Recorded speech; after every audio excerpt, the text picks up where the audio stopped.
विगत वर्षों से बड़ी पीड़ा हुई है ये देख के कि छोटे छोटे मामलों में लोगों ने आपसी वर्चस्व की लड़ाई में सदन को सर्वोच्च न्यायालय तक एक बार नहीं दो बार पहुंचा दिया। और इस समय भी सर्वोच्च न्यायालय में हमारी रिट याचिका पेंडिंग है। युवा अधिवक्ता है वो हड़ताल से बहुत पीड़ित हो जाता है। आप समझिए, गवाह बुला लेता है, जमानतदार बुला लेता है कि एक मुकदमे में अब अगर 500 वकीलों ने भी जमानतदार 4 बुला लिए, 2000 लोग आ गए। अब वो 2000 लोग फिर वापस चले जाते हैं, जमानत नहीं हो पाती है, काम नहीं हो पाता है, गवाह बड़ी मुश्किल से आता है, गवाह वापस चला जाता है। तो हमारे युवा अधिवक्ताओं को, हाँ कुछ सीनियर्स ज़रूर हैं 10-20 ऐसे जिनके पास काम इतना ज़्यादा है, वो चाहते हैं कि हड़ताल होती रहे जिससे उनको मेहनत न करनी पड़े और उनका काम जो है वो चलता रहे। फैजाबाद अयोध्या बार एसोसिएशन की चुनावी सरगर्मियां तेज हो गई हैं। चुनाव 17 दिसंबर को होना है। 6 से 8 नवंबर के बीच में नामांकन है। आज से हम एक सीरीज शुरू कर रहे हैं जो चुनाव लड़ना चाह रहे हैं, जिसका आ रहा है ग्रुप पे। उसी क्रम में आज पहले शुरुआत कर रहे हैं बाबूजी से, बाबू अरविंद कुमार सिंह जी, जो करीब 38 वर्षों की आपकी वकालत है और एक बार आप अध्यक्ष रह चुके हैं 2018 और 2019 के रिज्यूम में। आज से मैं शुरू कर रहा हूं। मेरा उद्देश्य है कि जो भी चुनाव लड़ना चाह रहे हैं उनकी कार्य योजना क्या है, क्या करना चाहेंगे, किस तरह से सुधार करना चाहेंगे अपने संघ का, अधिवक्ताओं की लड़ाई किस तरह से लड़ेंगे, उस पर पूरा जोर होगा। सर, अयोध्या दर्पण में स्वागत है बाबू आपका। जी धन्यवाद। पर सबसे पहला तो प्रश्न, अभी आप 2018-19 में अध्यक्ष रहे हैं, पुनः चुनाव लड़ने का कारण क्या है आप? इधर विगत 2-3 वर्षों से हमारे अधिवक्ता संघ की लड़ाई माननीय उच्च न्यायालय, माननीय सर्वोच्च न्यायालय तक पहुंच चुकी है, बार काउंसिल तक पहुंच चुकी है। इससे बड़ी पीड़ा होती है। हम आपस में भाई भाई हैं, हमारा एक परिवार है अधिवक्ता समुदाय, हम 5000 सदस्य हैं। तो मेरी विचारधारा ये है कि हमारे में कोई भी शंका हो, कोई समाधान करना हो, कोई विवाद हो तो हम आम सभा से करते हैं। चाहे ज़रूरत पड़े तो हम उसके लिए गुप्त मतदान भी करा सकते हैं, लेकिन बाहर आपस की विवाद को नहीं ले जाना चाहिए। ये है मेरी मंशा और मेरा उद्देश्य यही है। विगत वर्षों से बड़ी पीड़ा हुई है ये देख के कि छोटे छोटे मामलों में लोगों ने आपसी वर्चस्व की लड़ाई में सदन को सर्वोच्च न्यायालय तक एक बार नहीं दो बार पहुंचा दिया। और इस समय भी सर्वोच्च न्यायालय में हमारी रिट याचिका पेंडिंग है, जिसमें से फैजाबाद बार एसोसिएशन का बड़ा गौरवशाली इतिहास है और पूरे प्रदेश में इसका एक मान सम्मान था। लेकिन इस लड़ाई में हमारी ही रिट याचिका में, हमारे सदस्यों की रिट याचिका पे माननीय उच्च न्यायालय ने हमारी शोक सभा को भी सीमित करके 3:30 बजे करने का निर्देश दिया है, जो कि बिल्कुल ठीक नहीं है। जब हमारा कोई अधिवक्ता भाई दिवंगत हो जाता है, हम उसके घर जाते हैं, घाट पे जाते हैं, पूरा दिन शोक मनाते हैं, उस दिन हम कार्य कैसे कर सकते हैं? तो अगर वो रिट याचिका नहीं हुई होती तो ये आदेश पारित नहीं होता। और वे हड़ताल पे पूरी तरह से रोक लगा दिया है और इसका प्रभाव पूरे प्रदेश के अधिवक्ताओं पे पड़ा, हाई कोर्ट के आदेश से और सुप्रीम कोर्ट के आदेश से पूरे भारतवर्ष में प्रभाव होगा और हर जगह जाएगा कि फैजाबाद बार की रिट में ये आदेश पारित हो गया। इससे हमारे सदन की बड़ी मर्यादा बहुत ख़राब हुई है, ये मेरा मानना है। उसी पीड़ा के साथ तमाम सदस्यों के अनुरोध पे मैं दोबारा मैदान में आया हूँ। जी सर, तो एक पहला प्रश्न आपसे ये है कि आपकी कार्य योजना क्या है अधिवक्ताओं के संदर्भ में? देखिए, हमारी कार्य योजना सबसे पहले ये है कि विगत 3 वर्षों से हमारे 50 से 60 अधिवक्ता मृतक हो गए हैं। उसमें नवयुवक अधिवक्ता भी हैं।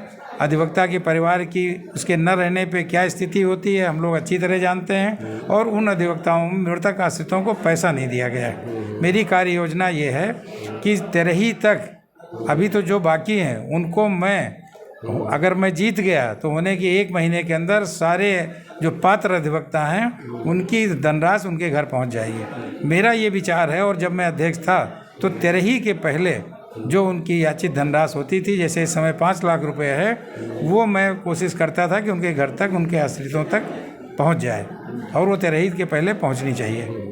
अधिवक्ता हित के लिए जो जी और दूसरी कार्य योजना ये है कि जब मैं अध्यक्ष था तो मैं पिछले 10 वर्षों के जो जर्नल छूटे हुए थे उनको मैंने वहाँ से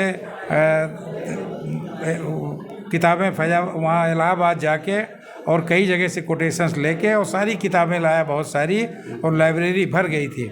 मेरे बाद में किताबों की बहुत कमी है और जो उसके बाद पदाधिकारी हुए उन्होंने इस ओर ध्यान नहीं दिया। तीसरी मेरी कार्य योजना ये है कि गर्मी के दिनों में मैं तो चैम्बर में बैठता हूँ, यहाँ तो जनरेटर लगा है, बिजली जाने पे पंखा चालू हो जाता है, लेकिन हमारे जो भाई शेड में बैठते हैं, शेड में चैम्बर की अपेक्षा ज़्यादा गर्मी रहती है, तो उनके लिए सोलर की व्यवस्था हो। और सारे अधिवक्ता हमारे जितने टीन शेड में बैठते हैं उनका भी पंखा गर्मी में चल सके, और इसके लिए माननीय अवधेश प्रसाद से मेरी बात भी हुई है और उन्होंने कहा है कि जैसे ही होगा वो हम पूरे सोलर की व्यवस्था कर देंगे, चाहे जितने लाख रुपए का उसमें खर्चा है। अधिवक्ता हित के लिए आंदोलन में आपकी क्या भूमिका हो? देखिए, मैं जब अध्यक्ष था तो हड़ताल पे मैंने 90% नियंत्रण किया। मुझे 200-400 लोग घेर लेते थे, लेकिन मैंने किसी दबाव में कभी कोई काम नहीं किया, ना हड़ताल की। हाँ, हमारे जिन भाइयों की कोई व्यक्तिगत समस्या होती थी उसका निस्तारण मैं अपने स्तर से करता था और उनकी समस्या का निस्तारण भी हो जाता था। उसके लिए हमें हड़ताल करने की आवश्यकता नहीं हुई। हाँ, अगर कोई विषम परिस्थिति आती है हमारे किसी अधिवक्ता भाई की और हमें हड़ताल करने की आवश्यकता पड़ी तो वो भी करेंगे, उसमें पीछे नहीं हटेंगे। एक हेल्थ इशू जो आ जाता है और जो आपके संघ में व्यवस्था भी की गई है, बहुत थोड़ी व्यवस्था है, 25,000 30,000 कुछ होता नहीं, क्योंकि समय बदल चुका है। अब लाख 4-4 5-5 लाख रुपए लगता है इलाज के लिए। हेल्थ इशू के लिए आपकी क्या कार्य योजना है? देखिए, हेल्थ इशू पे हमारे यहाँ 25-50 नहीं है, 1 लाख रुपए की मेडिकल सहायता दी जाती है और वो भी कम है बाबूजी। हाँ, वो भी कम है। ये बहुत ही दुखद है कि राज्य सरकार, केंद्र सरकार ने अधिवक्ताओं के लिए, अधिवक्ताओं के स्वास्थ्य के लिए कोई बीमा, कोई योजना जो उनकी और लोगों के लिए चल रही है, वो अधिवक्ताओं को उससे वंचित रखा गया है। जितनी भी लाभकारी योजनाएं सरकार की हैं, अधिवक्ताओं को उनसे अलग रखा गया है। मैंने अपने समय में कई बीमा कंपनियों को बुलाया था, उनकी मीटिंग कराई थी और मेरी योजना थी कि अधिवक्ताओं का 5 लाख का बीमा होना चाहिए अलग से, और उसके लिए हमारे संघ में फंड भी है, धन की कमी हमारे संघ में नहीं है। एक चीज़ और बता दूं आपको कि हमारे संघ की तरफ से कोई इनकम टैक्स रिटर्न नहीं भरा जाता है, और उसका कारण है कि हमारा 5-6 लाख रुपया हर साल इनकम टैक्स में चला जाता है। उसके लिए भी हमें प्रबंध करना है कि इनकम टैक्स रिटर्न भरा जाए और जो हमारा पैसा नाजायज़ कट जाता है उससे बचत हो, और उसी पैसे से हम कोई दूसरी योजना चला सकते हैं या कन्या विद्याधन जैसी योजना की धनराशि और बढ़ा सकते हैं। ऐसी तमाम योजनाएं हैं। लाइब्रेरी को देखना है, अधिवक्ताओं के स्वास्थ्य के लिए, उनके लिए और योजनाएं चलाएं कुछ। और हमारा विचार ये है कि हम कुछ सेमिनार बीच बीच में आयोजित करते रहें, जिससे जो हमारे नए अधिवक्ता आते हैं, अब हमारे 3 नए कानून आ गए। ये बड़ा दुखद है कि पिछली रिजीम ने या जो भी हमारे नेतृत्व करता थे, उन लोगों ने कोई सेमिनार नहीं आयोजित किया है। आज सीनियर से सीनियर अधिवक्ताओं के सामने ये बड़ी समस्या है। इतना आसान नहीं है कि हम तीनों एक्ट को एक दिन में पढ़ डालें और उनके बारे में न्यायालय में अपनी व्याख्या करें। हमारे साथियों को उसमें बहुत परेशानियां आ रही हैं। उसके लिए हम न्यायविदों को बुला के और हमारे यहाँ जो सीनियर्स हैं उनकी कार्यशाला हम अक्सर आयोजित करेंगे, जिससे सभी सदस्यों को का ज्ञानवर्धन हो सके, उनको जानकारी हो सके। महिला अधिवक्ता बढ़ रही हैं, आपके युवाओं की संख्या बढ़ रही है इस समय, उनके लिए क्या करेंगे? देखिए, महिला अधिवक्ताओं के लिए हमारे यहाँ एक पहले कमरा था और उसमें महिलाएं बैठती थी लंच टाइम में, और उनके जो निजी काम होते हैं, कुछ ऐसे ज़रूरी आवश्यक काम भी हैं महिलाओं के, उनके लिए एक रूम की व्यवस्था होना चाहिए। वो रूम उनसे हटा लिया गया है और बंद पड़ा हुआ है, उसका कोई उपयोग भी नहीं हो रहा है। तो मैं महिलाओं के लिए अलग से वो रूम की व्यवस्था करूँगा और अलग से उनके लिए टॉयलेट की भी व्यवस्था की जाएगी, जो बहुत आवश्यक है। इस समय हमारे यहाँ महिलाओं की संख्या करीब 300-400 हो गई है। तो ये चीज़ें परम आवश्यक हैं, उसके लिए भी मेरे मन में है और होने के बाद उन बातों को मैं करूँगा। अंतिम में एक अपील क्या करना चाहेंगे? चूँकि आप प्रत्याशी हैं, ये सबके लिए प्रश्न होगा, आपके लिए शुरुआत में इसकी कर रही है। देखिए, हमारे अधिवक्ता संघ में कुछ लोग ऐसे हैं, मैं नाम नहीं लेना चाहूँगा, जो अपना वर्चस्व स्थापित करना चाहते हैं। तो ये व्यक्तिगत किसी की संस्था नहीं है, ये हमारी सामाजिक और संस्था है हम सभी इसके मेंबर हैं, सभी समान हैं। मैं हो गया तो मैं किसी दबाव में काम नहीं करूंगा और अधिवक्ताओं के हित में काम करूंगा। जो भी लड़ाई लड़नी पड़े उनके मान सम्मान के लिए मैं 24 घंटे उपस्थित रहूंगा और अपने साथियों की जो भी मान सम्मान की लड़ाई होगी उनके सम्मान को मैं कम नहीं होने दूंगा। जुडिशरी बेलगाम हो गई है, प्रशासन बेलगाम है। इधर 3 वर्षों से हमारे साथियों ने बहुत हड़तालें की हैं। मैं हड़ताल का विरोधी हूँ। हमारे अधिवक्ताओं की समस्या का समाधान होना चाहिए।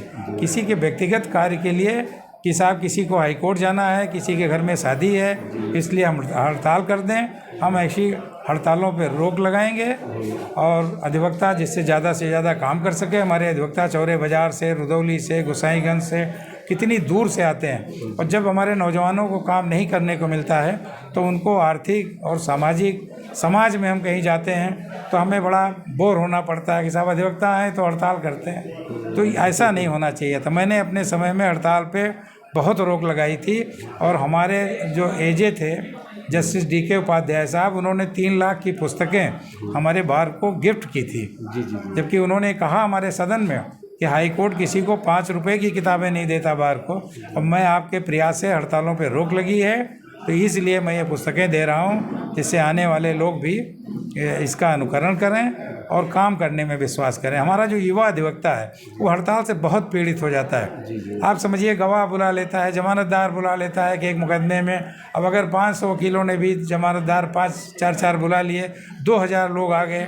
अब वो 2000 लोग फिर वापस चले जाते हैं, जमानत नहीं हो पाती है, काम नहीं हो पाता है, गवाह बड़ी मुश्किल से आता है, गवाह वापस चला जाता है। तो हमारे युवा अधिवक्ताओं को, हाँ कुछ सीनियर्स ज़रूर हैं 10-20 ऐसे जिनके पास काम इतना ज़्यादा है, वो चाहते हैं कि हड़ताल होती रहे जिससे उनको मेहनत न करनी पड़े और उनका काम जो है वो चलता रहे। तो ऐसा नहीं होना चाहिए कि 10-20-50 लोगों के लिए हम 5000 लोगों के हित को बलिदान कर दें।